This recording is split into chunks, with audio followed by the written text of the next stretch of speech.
بعد فقد قال الله سبحانه وتعالى في كلامه المجيد وفي فرقانه الحميد.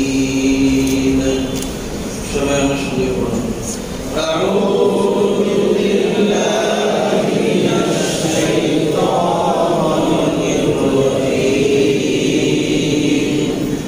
بسم الله الرحمن الرحيم. اقرأ باسم ربك الذي خلق خلق الإنسان من علق اقرأ وربك الأكرم الذي علم بالقلم علم الإنسان ما لم يعلم.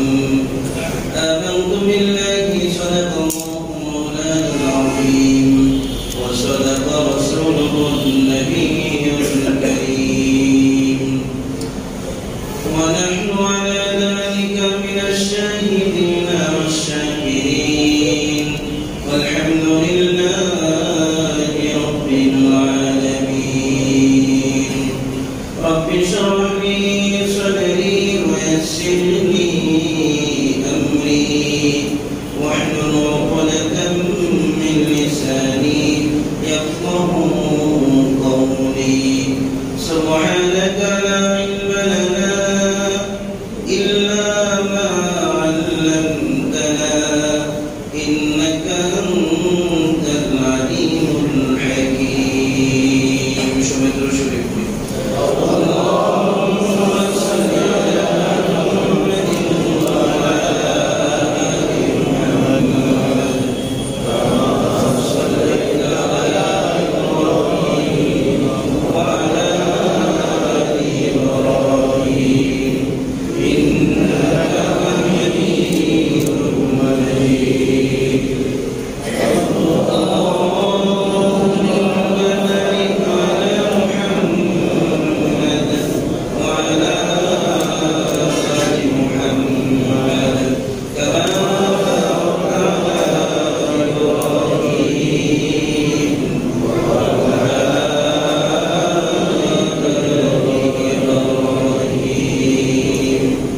إنك حميد مجيد.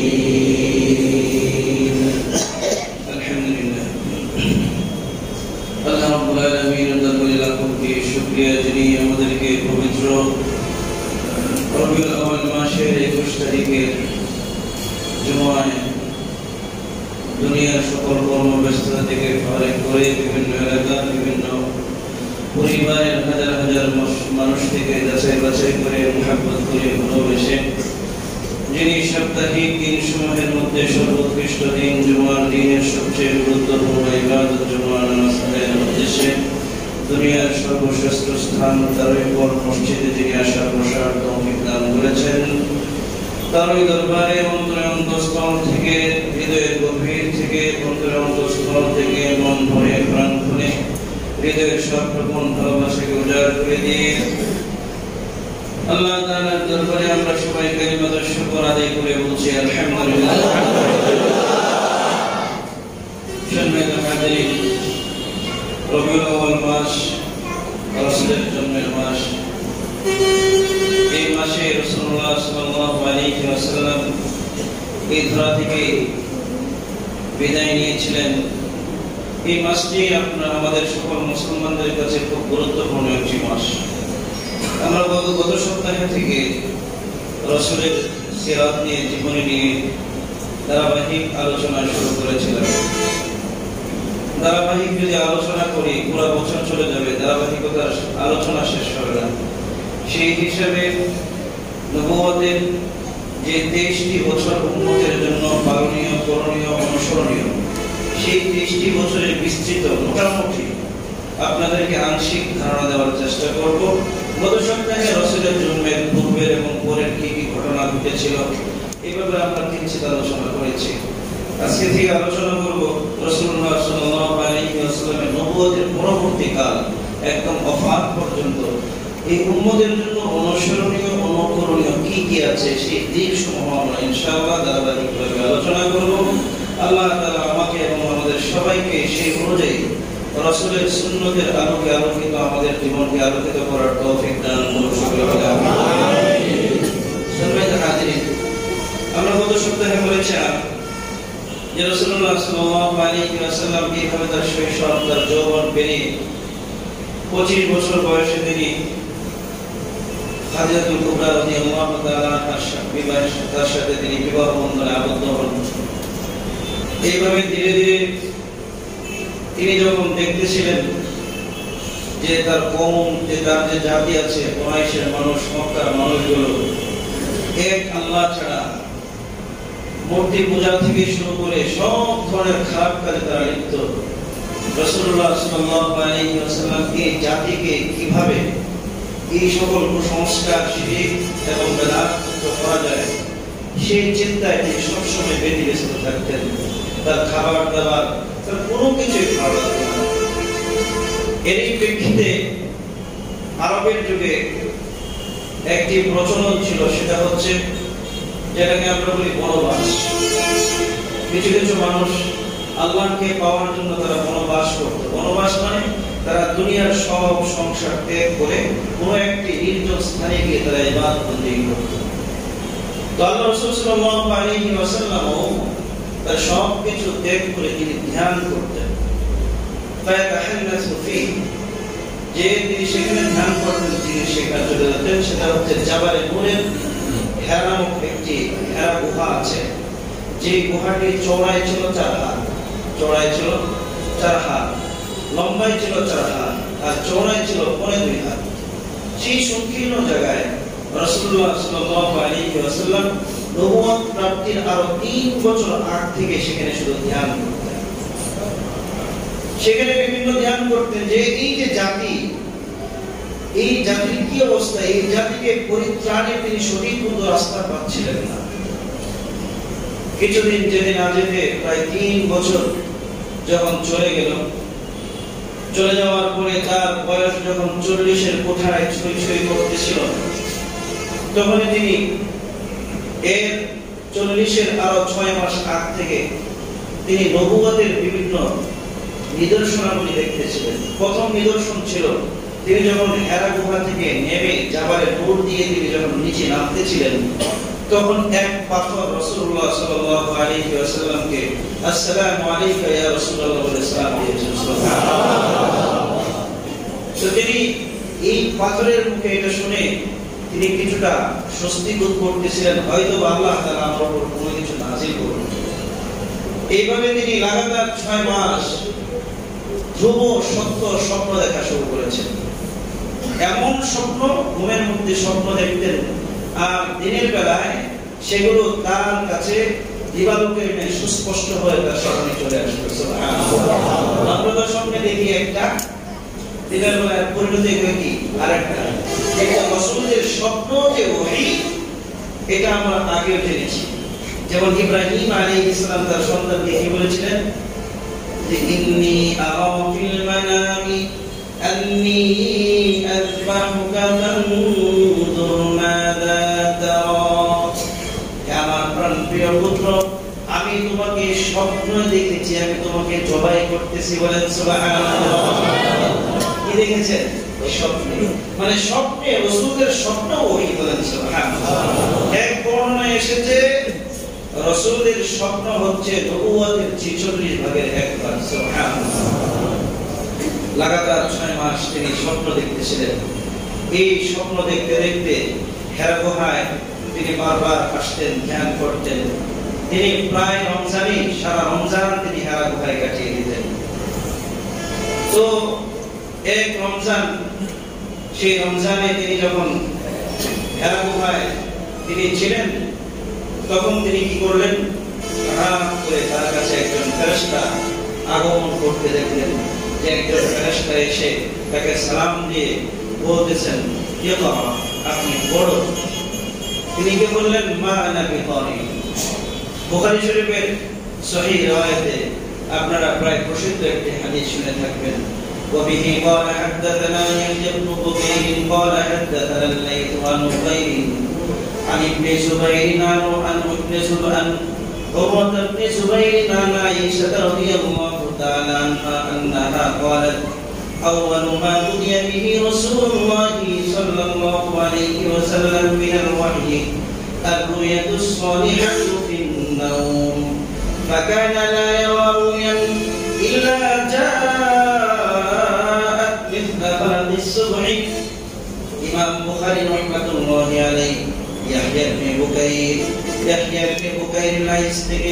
Lines হচ্ছে উকাইল থেকে উকাইল উরওয়া ইবনে জুবাইর থেকে উরওয়া ইবনে জুবাইর উম্মুল মুমিনিন আয়েশা সিদ্দিকা রাদিয়াল্লাহু তাআলা আনহা থেকে বর্ণনা করেন তিনি বলেন যে রাসূলুল্লাহ সাল্লাল্লাহু আলাইহি ওয়াসাল্লামের ওহীর সূচনা হয়েছিল স্বপ্নে সত্য স্বপ্নের মাধ্যমে বলেন সুবহানাল্লাহ তিনি রাতের বেলায় ঘুমের মধ্যে যে স্বপ্ন দেখতেন ইল্লা জাআত মিথলা ফালাকিস সুবহি দিনের বেলা তার সামনে প্রভাতের আলোতে সুস্পষ্ট হয়ে তার সামনে প্রকাশ পেত থুম্মা হুব্বাবা ইলাইহিল খালা অতঃপর তার নিকট নির্জনতা প্রিয় করে দেওয়া হলো তিনি নির্জনতা গ্রহণ করেন নির্জনতা গ্রহণ করতে গিয়ে তিনি হারা গুহায় প্রতি বছর চলে যেতেন কিছুদিন পর পরে চলে যেতেন তার সাথে সামান্য ছাতু এবং পানি কিছু পাথর নিয়ে হারা গুহায় চলে যেতেন সেখানে তিনি ইবাদত বন্দি করতে থাকতেন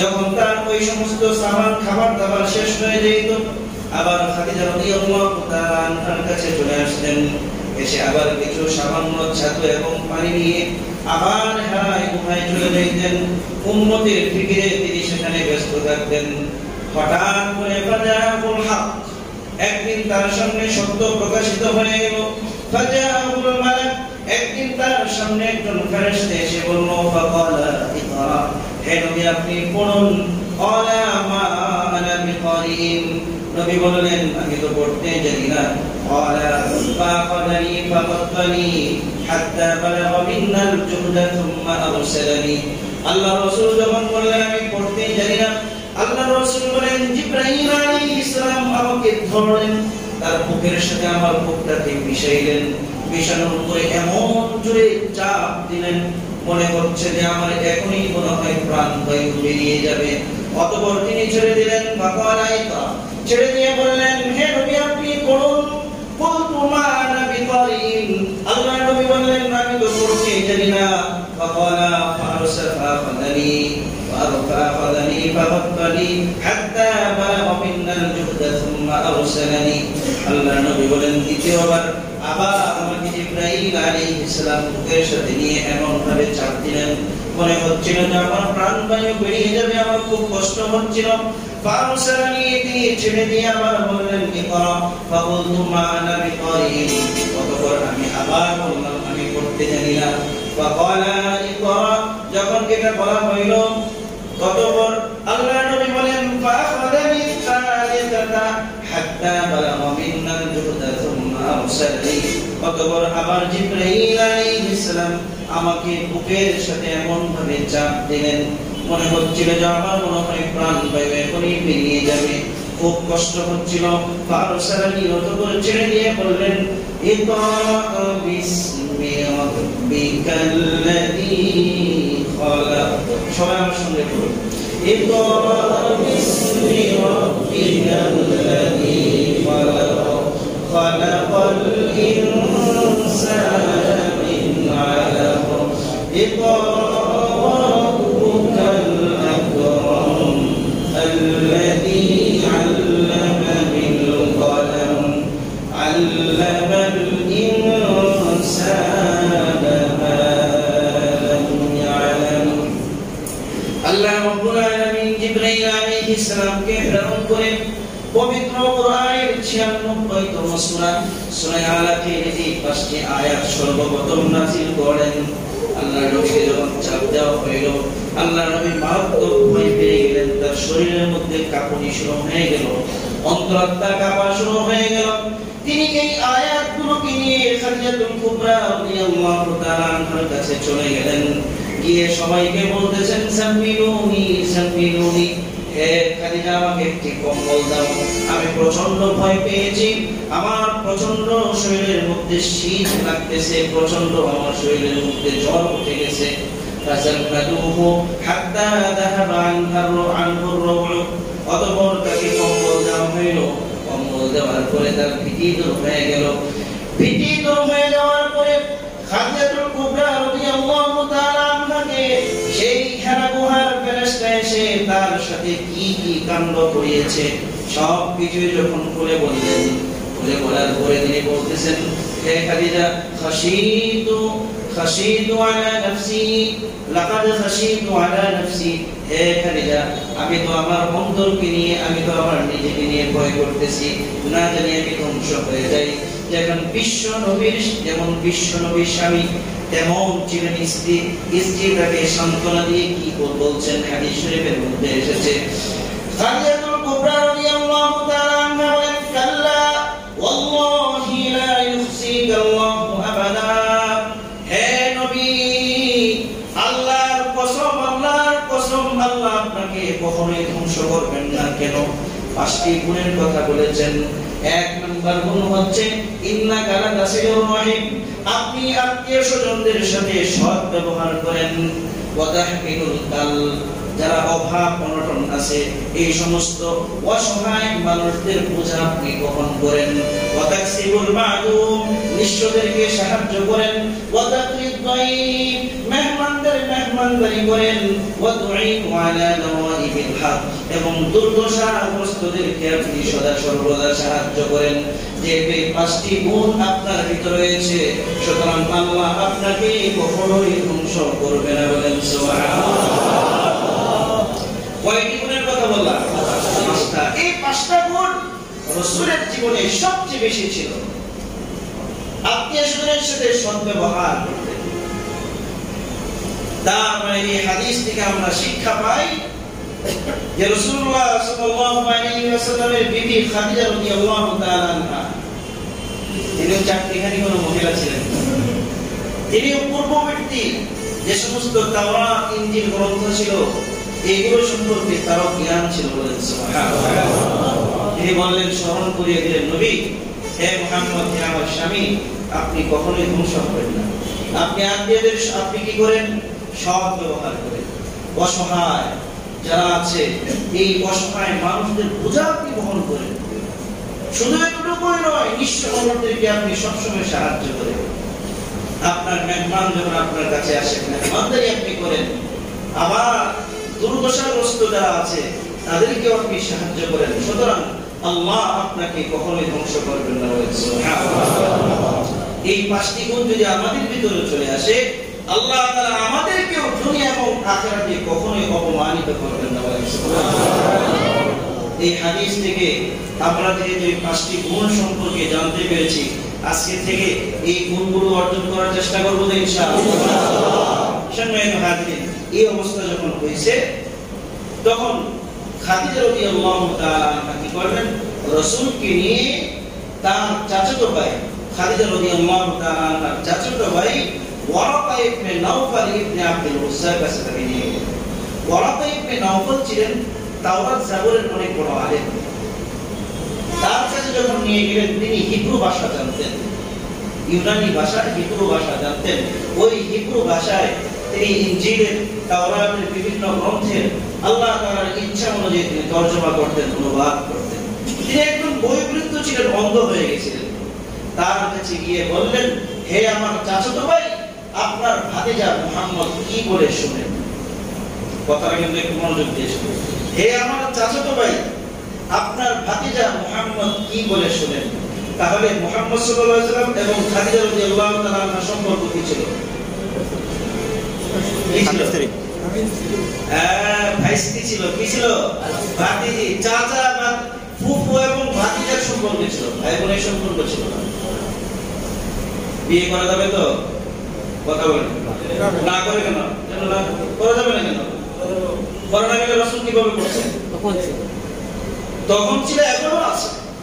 তখন ছিল, এখনো আছে। আপন রক্তের ভাতিজি ছাড়া যত ভাতিজি আছে সবাইকে বিয়ে করা যাবে। কোনো সমস্যা নেই। চাচি মারা গেলে চাচার চাচিকে বিয়ে করা যাবে, সমস্যা আছে নাকি? ইসলাম বলে কোনো নিষেধ নাই। কারণ চাচির সাথে পর্দা করা কি ফরজ, চাচির সাথে পর্দা করা কি ফরজ। এর আগে আমরা পূর্বে আলোচনা করেছি যাদের সাথে পর্দা করা ফরজ তাদেরকে বিয়ে করা যাবে, আর যাদের সাথে পর্দা করা ফরজ না, যাদের সামনে যাওয়া যাবে, তাদেরকে আজীবন কখনোই বিয়ে করা যাবে না। এটা হচ্ছে মূল কায়দা, মনে রাখবেন। মূল কায়দাটা কি?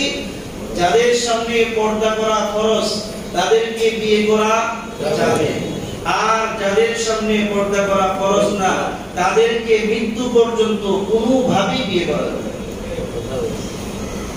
এটা হচ্ছে কি মূল কায়দা, মূল দিন এটা। যাই হোক, মূলনীতি হচ্ছে আওয়াজ যায় না,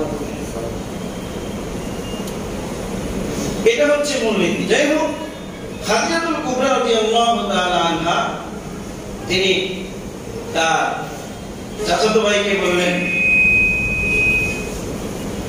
হ্যাঁ চাচাতো ভাই, দেখেন তো আপনার ভাতিজা কি বলে। তখন আল্লাহ রাসূল সাল্লাল্লাহু আলাইহি ওয়াসাল্লাম সেই হারা গুহায় কি কি ঘটনা ঘটেছে সবকিছু যখন বর্ণনা করলেন, আল্লাহু আকবার, সাথে সাথে বলতেছেন, হাদান নামুসুল্লাযী নাযালাল্লাহু আলা মূসা, এটা তো হচ্ছে ওই ফেরেশতা যাকে আল্লাহ তাআলা নবুয়ত দিয়ে ওহী দিয়ে মূসা আলাইহিস সালামের নিকট প্রেরণ করেছিলেন। সুবহানাল্লাহ। তবে হে মুহাম্মদ, আপনি শুনে রাখুন, আপনার কওম আপনাকে যেদিন আপনাকে দেশ থেকে বিতাড়িত করে দিবে, এলাকা থেকে তাড়িয়ে দিবে, সেদিন যদি আমি যুবক থাকতাম, সেদিন যদি আমার শক্তি সামর্থ্য থাকে, আমি যদি জীবিত থাকি, তাহলে আমি আপনাকে জীবন প্রাণ দিয়ে আপনার সাহায্য সহযোগিতা করব। বলেন সুবহানাল্লাহ। আল্লাহর নবী আশ্চর্য হয়ে জিজ্ঞাসা করেন, আমার কওম, আমার জাতি আমাকে দেশ থেকে বাহির করে দিবে, আমাকে এলাকা থেকে তাড়িয়ে দিবে, আমার পিতৃভূমি থেকে আমাকে বিতাড়িত করবে? ওয়ারাকা ইবনে নাওফাল বলতেছেন, শুধু আপনি নয়, এই পৃথিবীতে যত নবী রাসূল আল্লাহ রাব্বুল আলামিন প্রেরণ করেছেন, যখনই তারা হকের বাণী উচ্চারণ করেছে, তখনই তাদেরকে দেশ থেকে বিতাড়িত করা হয়েছে। শুধু আপনি নন। সুতরাং আল্লাহ নবী সাল্লাল্লাহু আলাইহি ওয়াসাল্লাম শুনে বুঝতে পারতেছিলেন তার উপর কি নাযিল হচ্ছে, তিনি কি পরিমাণ দায়িত্ব তিনি পেয়েছিলেন। এটা বুঝে তিনি আল্লাহর নবী সাল্লাল্লাহু আলাইহি ওয়াসাল্লাম বাড়িতে ফিরে আসলেন। বাড়িতে ফিরে আসার পরে কয়েকদিন পর্যন্ত ওহী বন্ধ করে দেওয়া হয়, ওহী বন্ধ করে দেওয়া হয়। এটাকে বলা হয় ফাতরাতুল ওহী। ওহী বন্ধের সময়কাল কতদিন ছিল? অনেকেই অনেক কিছু বলে, সবচেয়ে গ্রহণযোগ্য মত হচ্ছে ওহী লাগাতার 10 দিন পর্যন্ত বন্ধ ছিল। বলেন সুবহানাল্লাহ। সম্মানিত হাজির, এখন আসেন রাসূলুল্লাহ সাল্লাল্লাহু আলাইহি ওয়াসাল্লাম, এই যে আমি আপনাদের সামনে সূরা তেলাওয়াত করছি, অনেকে কিন্তু কোনদিন এই সূরা তেলাওয়াত করে নাই, কিন্তু আমাদের সাথে সাথে সূরা তেলাওয়াত কিছুটা করছে। কি বলেন, করে নাই? করছে। রাসূলুল্লাহ সাল্লাল্লাহু আলাইহি ওয়াসাল্লামকে যখন এসে বলল, "ইকরা, আপনি পড়ুন", তিনি বললেন, "পড়তে জানি না।" তো তিনি তো শুনছিলেন কি বলছে। রাসূলের মেধা ভালো ছিল, সবকিছুই ভালো ছিল, কিন্তু তিনি কেন বললেন যে আমি পড়তে জানি না? বা তিনি কেনই বা জিবরাইল আলাইহিস সালাম বারবার মুখের সাথে চাপ দিতেছিলেন? এটা উম্মতকে শিক্ষা দেওয়ার জন্য যে ইয়া রাসূলুল্লাহ, আজকে থেকে আপনার উপর যে ওহী, যে জ্ঞান নাযিল হচ্ছে, এই জ্ঞান এটা দুনিয়ার অন্যান্য জ্ঞানের মতো এটা বুকিশ নলেজ নয়, এটা বই ভিত্তিক জ্ঞান নয়, এটা হচ্ছে সিনা ভিত্তিক জ্ঞান।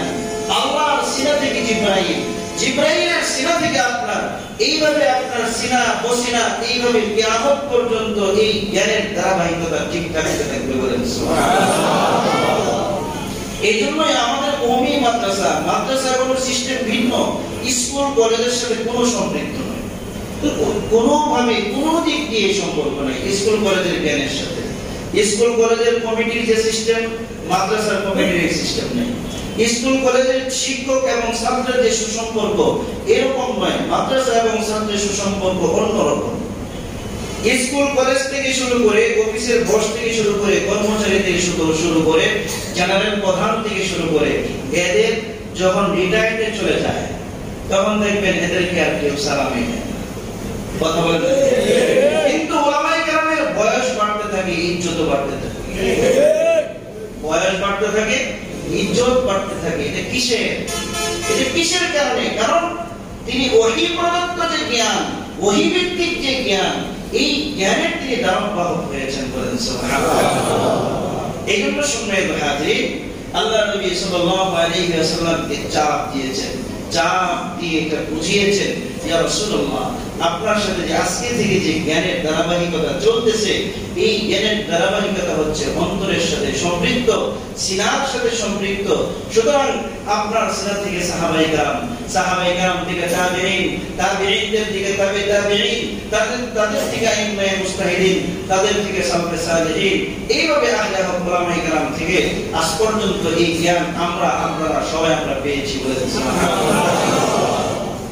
এইভাবে যখন ওহী নাযিল হইল, ওহী বন্ধ হয়ে গেছে। ওহী বন্ধ হয়ে যাওয়ার পরে আল্লাহর রাসূলের ব্যাকুলতা বাড়তে থাকলো। তিনি এমন এক অবস্থা হয়েছে, ইমাম বুখারী রাহমাতুল্লাহি আলাইহি কিতাবুত তা'বীর নামক একটি কিতাব লিখেছেন। এই কিতাবের মধ্যে বলেন, আল্লাহর নবী মাঝে মধ্যে ওহী বন্ধ দেখে এই জন্য তিনি কষ্টে পাহাড়ের চূড়ায় উঠতেন। উঠে তিনি আত্মহত্যার জন্য প্রস্তুতি নিতেন যে আমি আত্মহত্যা করে মরে যাব। কিন্তু যখনই তিনি পাহাড়ের চূড়ায় উঠতেন, জিবরাইল আলাইহিস সালাম পিছন থেকে ডাকতেন, ইয়া রাসূলুল্লাহ, আপনি সত্য নবী, আপনি কোনো টেনশন করবেন না, আল্লাহ তাআলা আপনার উপর আবার ওহী নাযিল করবেন। সুবহানাল্লাহ। এই ওহী বন্ধের কারণ কি? আল্লামা ইবনে হাজার আসকালানী রাহমাতুল্লাহি আলাইহি এর দুটি কারণ বর্ণনা করেছেন। এক নম্বর কারণ হচ্ছে যে এই যে হেরা গুহায় তিনি যে ভয় পেয়েছিলেন, এই ভয়টা যেন তার দূর হয়ে যায়।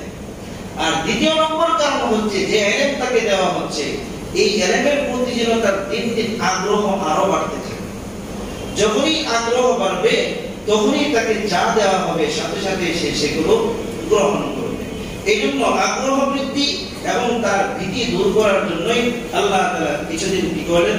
ওহী বন্ধ করলেন। ওহী বন্ধের পরে সেই হেরা গুহায় জিবরাইল আলাইহিস সালামের সাথে সাক্ষাৎ। হেরা গুহায় তিনি আবার ধ্যান শুরু করলেন। ওহী বন্ধ, তিনি আবার ইবাদত বন্দেগী শুরু করলেন। হেরা গুহা থেকে যখন তিনি নিচের দিকে নামতেছেন, নেমে যখন বাড়ির দিকে ফিরতেছেন, হঠাৎ করে দেখলেন কে যেন ডাকতেছে, হে মুহাম্মদ। সুবহানাল্লাহ। রাসূলুল্লাহ সাল্লাল্লাহু আলাইহি ওয়াসাল্লাম বলেন, আমি শুনলাম কে যেন আমাকে মুহাম্মদ বলে ডাকতেছে। আমি আমার ডান দিকে তাকাইলাম, কিছুই দেখতে পেলাম না। বাম দিকে তাকাইলাম, কিছুই দেখতে পেলাম না। সামনের দিকে দূরের দিকে তাকাইলাম, কিছুই দেখতে পেলাম না। হঠাৎ করে যখন উপরের দিকে মাথাটা উঠাইলাম, দেখলাম সেই হেরা গুহার যে ফেরেশতা, সেই ফেরেশতা যার ছিল 600 ডানা, যে 600 ডানা মিলিয়ে আল্লাহ প্রদত্ত একটি আসিনের মধ্যে, একটি চেয়ারের মধ্যে এমন ভাবে বসে আছেন যেমন পুরা দিগন্তকে তিনি ঢেকে ফেলেছেন। বলেন সুবহানাল্লাহ। মনে হচ্ছে যে পুরো আসমান ঢেকে তিনি বসে আছেন। সুবহানাল্লাহ। শুধু এতটুকুই নয়, তার সেই 600 ডানা থেকে মণিমুক্তা ঝরতেছিল। সুবহানাল্লাহ। শুধু এতটুকুই নয়, তার সেই 600 ডানার রং ছিল সবুজ, তার পায়ের পাতার রং ছিল সবুজ। বলেন সুবহানাল্লাহ। এই অবস্থায় আল্লাহ রাসূল দেখে তিনি ভয় পেয়ে মুন্ডিকে মাটিতে পড়ে গেলেন। মাটি থেকে পড়ে দৌড়ে গিয়ে আবার সেই আগের মতোই খাদিজা রাদিয়াল্লাহু তাআলা আনহাকে বলতেছেন, জামিলুনি জামিলুনি, হে খাদিজা আমাকে কম্বল দাও, আমি প্রচন্ড ভয় পেয়েছি। কম্বল দেওয়া হলো।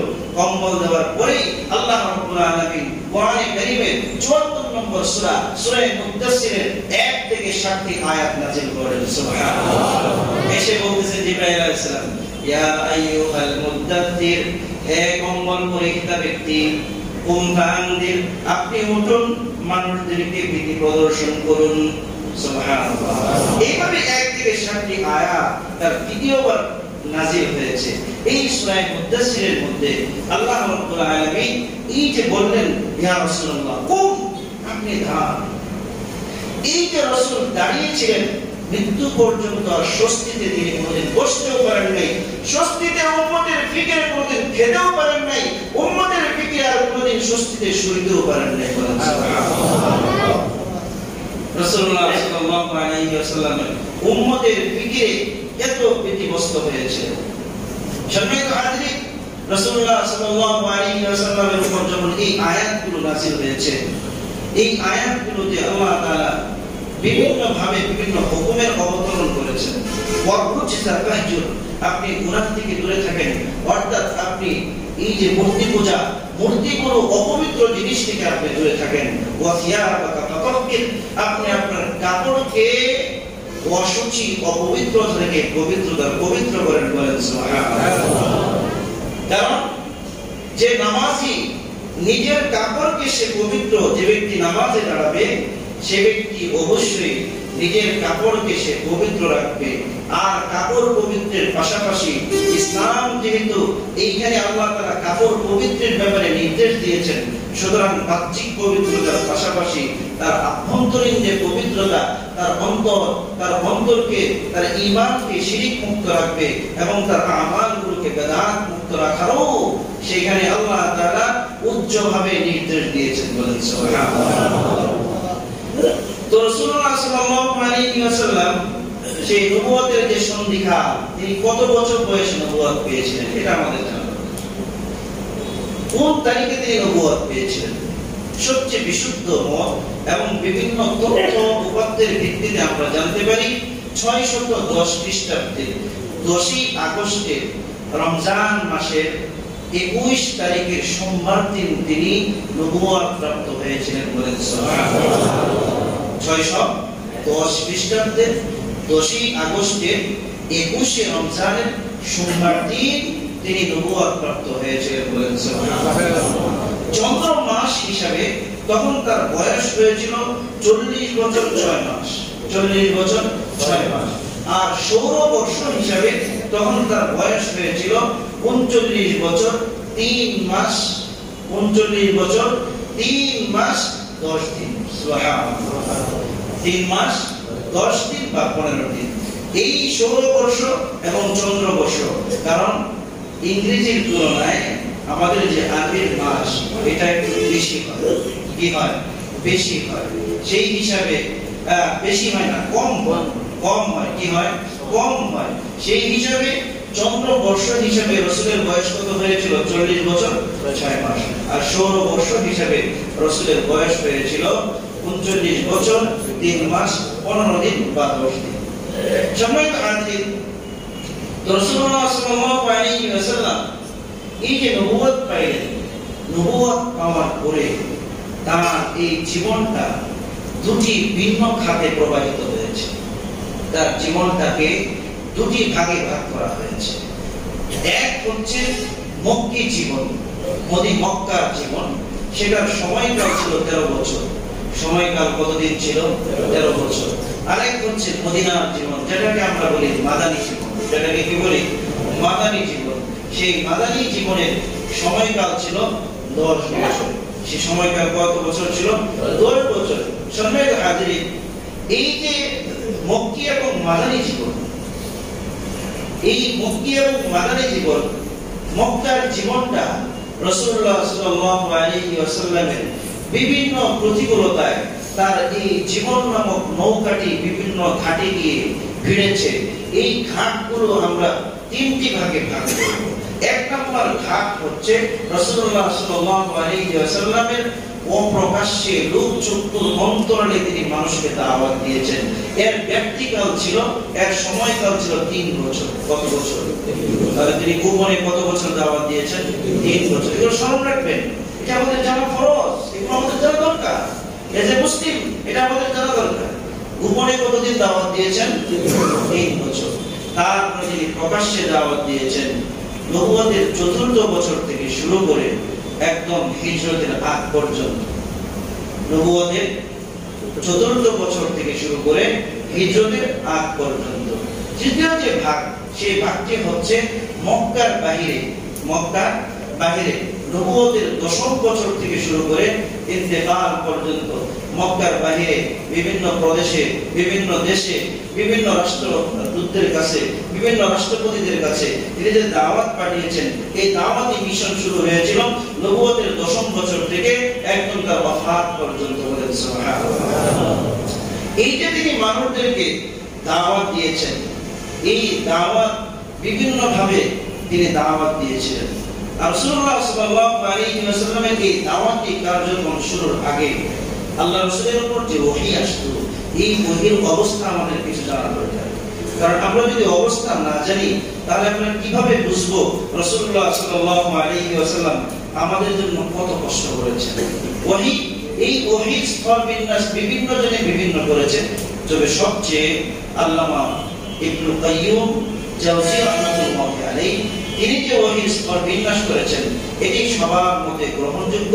এই গ্রহণযোগ্যতার ভিত্তিতে ওহীকে তিনি 7টি ওহীর স্তরকে 7 ভাগে ভাগ করেছেন। কয় ভাগে ভাগ করেছেন? 7 ভাগে ভাগ করেছেন। প্রথম ভাগ হচ্ছে আমরা হাদিসের মধ্যে জানতে পারছি, আয়েশা সিদ্দিকা রাদিয়াল্লাহু তাআলা আনহার রিওয়ায়াত, রাসূলের প্রথম ওহী শুরু হয়েছে কি দিয়ে? সত্য স্বপ্ন দিয়ে। কি দিয়ে? সত্য স্বপ্ন দিয়ে। আমরা শুনছি না হাদিসটা শুরুর দিকে, এই সত্য স্বপ্ন দিয়ে। তারপরে হচ্ছে ফেরেশতার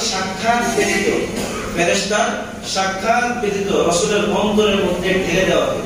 অন্তরের মধ্যে কি ঢেলে দেওয়া হয়? তো এই অন্তরের মধ্যে ঢেলে দেওয়া সম্পর্কে আল্লাহ রাসূল বলেন যে রূহুল কুদসতা জিবরাইল আলাইহিস সালাম আমার অন্তরের মধ্যে ঢেলে দিয়েছেন, যে আল্লাহ তাআলা বলেন কোন প্রাণী তার নির্দিষ্ট রিজিক শেষ না হওয়া পর্যন্ত মৃত্যুবরণ করবে না। বলেন সুবহানাল্লাহ।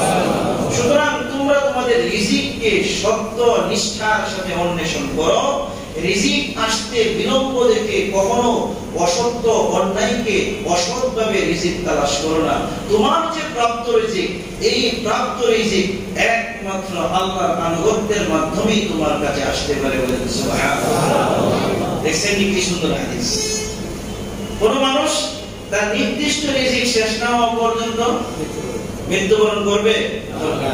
তাহলে এই যে হাই হতাশ, রিজিকের জন্য যে এত হাই হতাশ, কি জন্য? আমরা তো রিজিকের জন্য সবচেয়ে বেশি হাই হতাশ করি। হাই কি অবস্থা! মানুষ পারলে তার যে জমাজমি আছে এইটাও পেটের ভিতরে ঢুকে দিত পারে না, পারলে সেটাও করত।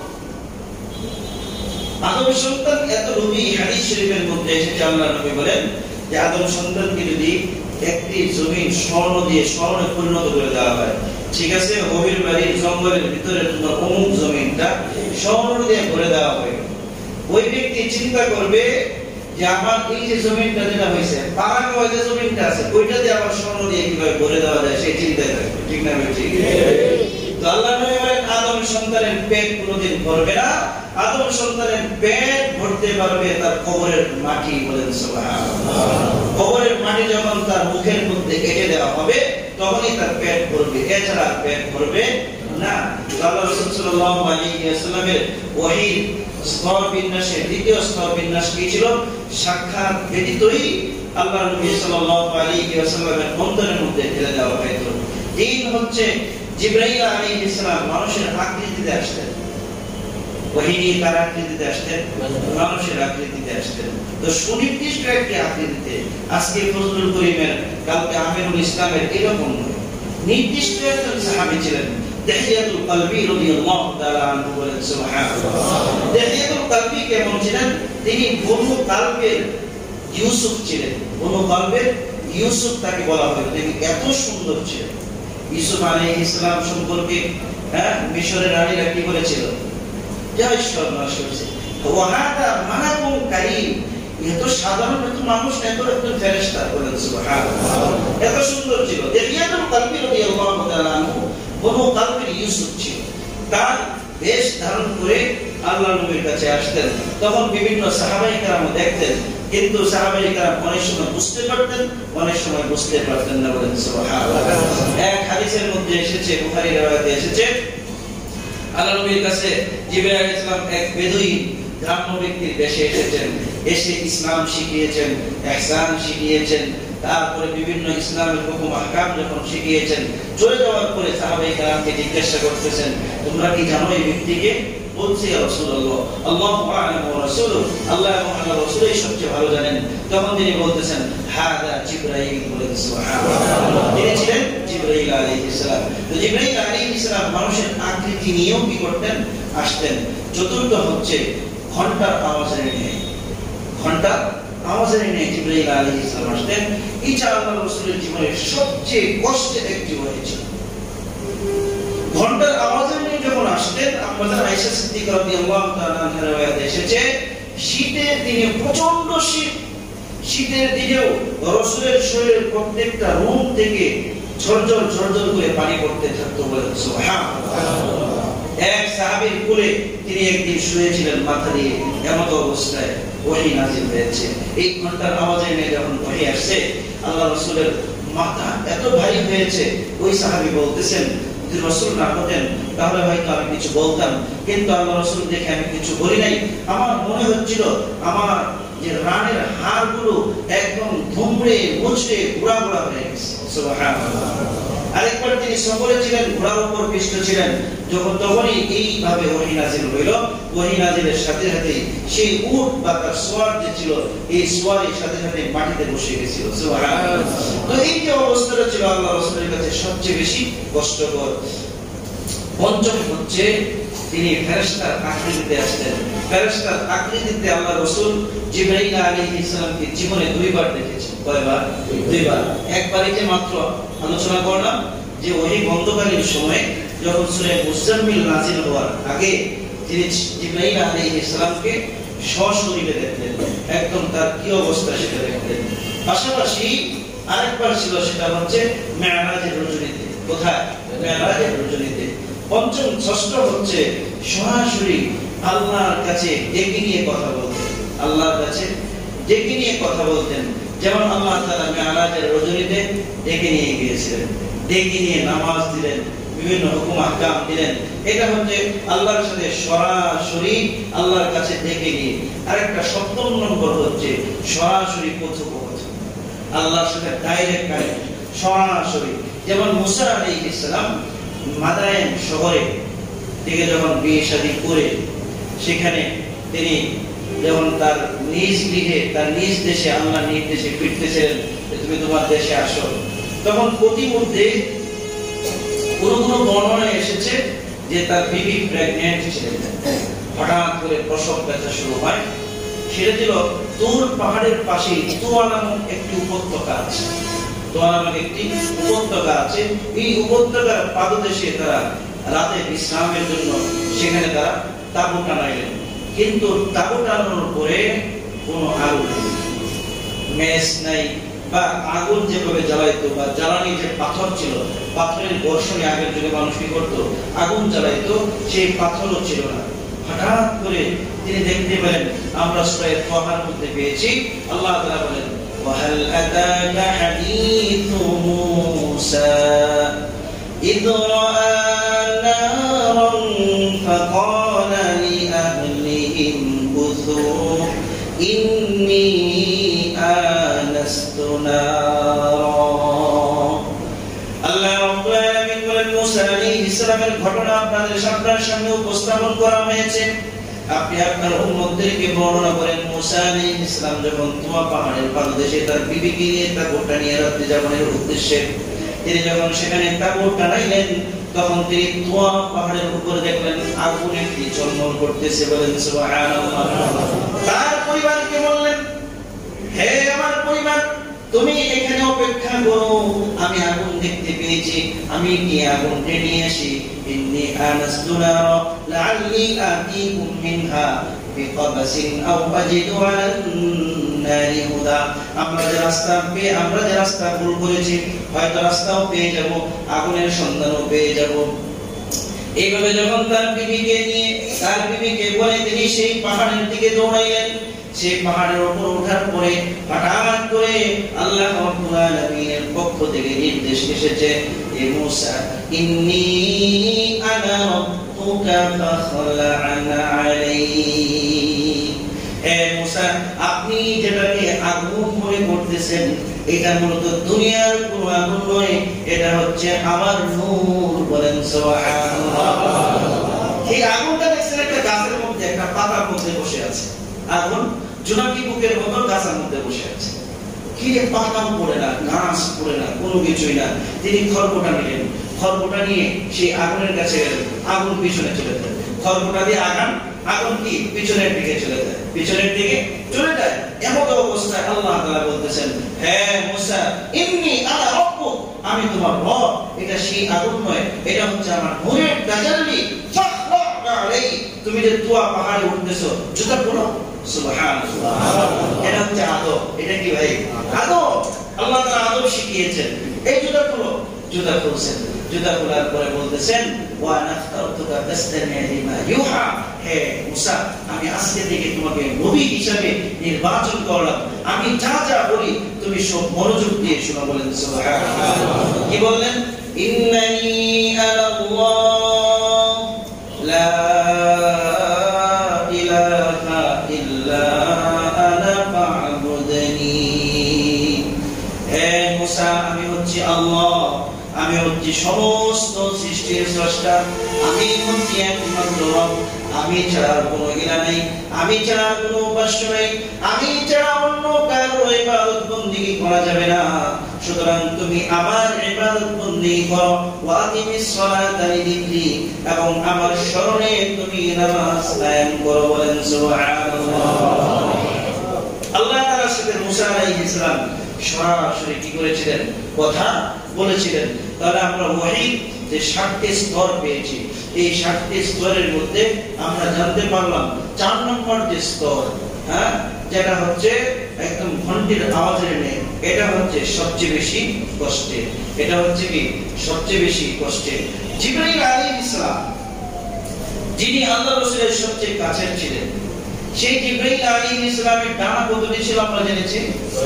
600। তার দ্রুত গতিটা কেমন ছিল? তিনি কত দ্রুত চলতে পারতেন? আল্লাহ তাআলা কি সমস্ত ফেরেশতাদের সাথে কথা বলেন? না। আল্লাহ তাআলা সমস্ত ফেরেশতাদের সাথে কথা বলেন না। আমাদের প্রধানমন্ত্রী যিনি আছেন, সমস্ত জনগণের সাথে কথা বলেন না।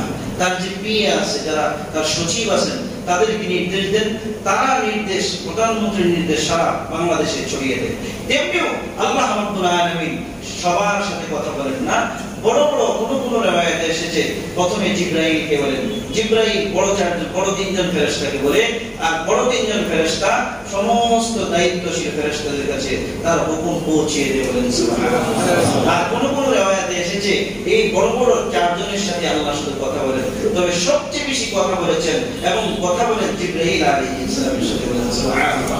সেই নৈকট্যশীল ফেরেশতা জিবরাইল আলাইহিস সালাম, তিনি বলেন, আল্লাহ রাসূল জিজ্ঞাসা করছেন, আপনি কত দ্রুত, আপনি যাবার এখানে আছেন, কি পরিমাণ সময় লাগে, কেমনে কতটুকু দ্রুত আপনি চলতে পারেন, আমাকে বলেন।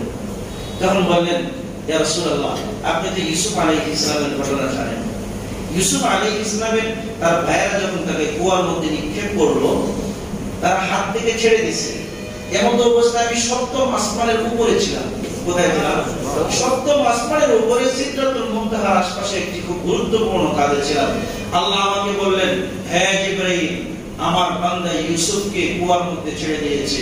কুয়ার তার শরীর মাটিতে লাগার আগেই তুমি তার নিচে হাত ধরে আমার ইউসুফ যেন বিন্দু পরিমাণ ব্যথা না পায়, তাকে ধরে তুমি পাথরের উপর বসিয়ে দাও। বলে জিবরাইল আলাইহিস সালাম বললেন যে আমি সাথে সাথে সেই 7ম আসমান থেকে এসে সেই কুয়ার নিচে আমি এসে হাত ধরেছি। বলে সুবহানাল্লাহ।